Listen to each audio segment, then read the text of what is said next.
Science likes clean lines, controlled experiments, repeatable results, predictable outcomes. Death is none of these things. So when doctors began hearing patients describe floating above operating tables, seeing light they couldn't explain, meeting people they lost, and returning with knowledge they shouldn't have, most scientists turned away. A few asked the forbidden question, what if consciousness doesn't end at death? Tonight we meet the researchers who risked their reputations to investigate the mysteries of near-death experience and the evidence they uncovered that changed everything. I'm Candy, and this is Half Haunted Chronicles. For decades, near-death experiences were dismissed as hallucinations, religious fantasies, stress responses, or wishful thinking.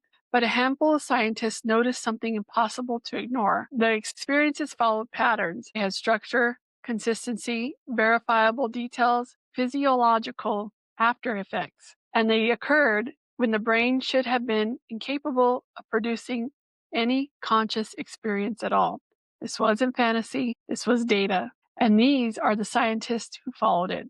Here are some of the stories, the researchers who crossed the line.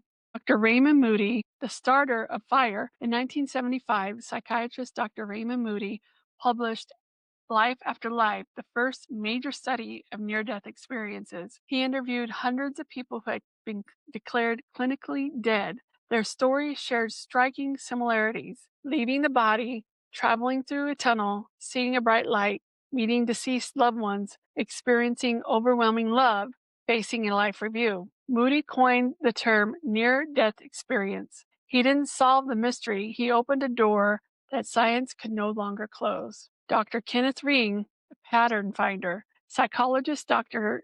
Kenneth Ring conducted one of the most systematic investigations into near-death experiences. He discovered that experiencers often return with heightened intuition, electrical sensitivity, increased compassion, reduced fear of death, a sense of mission or purpose. Ring called these changes permanent personality transformation. No hallucination in psychiatric history produces that level of lasting change ever. Dr. Michael Sabom, the cardiologist who didn't believe. At first, Dr. Sabom thought near-death experiences were delusions, so he conducted a study. He compared descriptions from patients who had near-death experiences and patients who didn't. He asked both groups to describe what a resuscitation looked like. Patients who didn't have the near-death experiences got the major details wrong.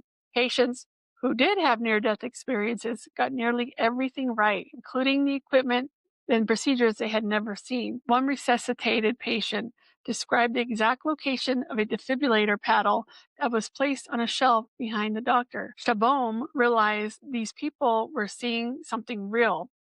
His research shook the medical community, as it should. Near-death experience scale, now used worldwide. It measures out-of-body awareness, time distortion, feelings of peace, encounters with beings, life reviews, and transcendent experiences. Grayson showed that near-death experiences are not random. They're structured phenomena with measurable features. He also provided that near-death experiences happen regardless of culture, religion, or expectation, and that people who weren't expecting anything experience the same patterns as those who believe in an afterlife. This shattered the cultural projection argument.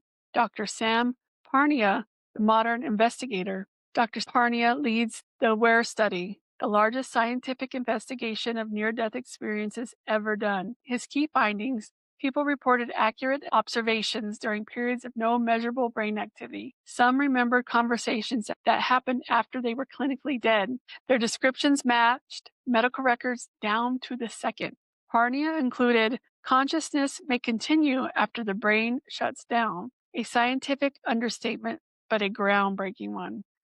Dr. Jeffrey Lung, the statistician of the Beyond, Dr. Lung reviewed over 4,000 verified near-death experiences cases from around the world. His data revealed consistency across cultures, no correlation with drugs or oxygen, high accuracy in and out-of-body reports, profound personality changes after returning, the same stages appearing again and again. He summed up his findings like this: the evidence for afterlife is overwhelming. Dr.